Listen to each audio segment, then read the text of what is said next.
Islamic state এবং কুর্দি সশস্ত্র গোষ্ঠী পিকেকে নির্মূলের জন্য এখনই সবচেয়ে উপযুক্ত সময় বলে মন্তব্য করেছেন তুরস্কের প্রেসিডেন্ট রিসেপ তাইয়েপ এরদোয়ান। বিশ্বের উন্নয়নশীল ৮ দেশের জোট D8 এর সম্মেলনে যোগ দিতে কায়রো গিয়েছিলেন এরদোয়ান। সম্মেলন শেষে আঙ্কারায় ফ্লাইট ধরেন তিনি। সম্মেলন শেষ হওয়ার পর উপস্থিত সাংবাদিকদের প্রশ্নের উত্তরে তিনি জানান, আইএস, পিকেকে এবং তাদের সহযোগীরা যারা সিরিয়ার অস্তিত্বকে হুমকির মুখে ফেলেছিল তাদেরকে অবশ্যই নির্মূল করা উচিত এবং এখনই এই কাজ শুরু করার আদর্শ সময়।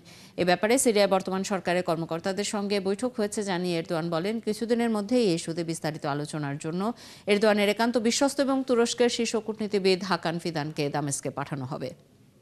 তখন আইএস, পিকেকে, এসডিএফ, ওয়াইপিজিকে দ্রুততম সময়ের মধ্যে কিভাবে নির্মূল করা যায় সেই সম্পর্কিত আলোচনা হবে বলে জানান Erdogan. Double million offer Walton fridge কিনে পেতে পারেন 20 লক্ষ টাকা, রয়েছে কোটি কোটি টাকার নিশ্চিত উপহার।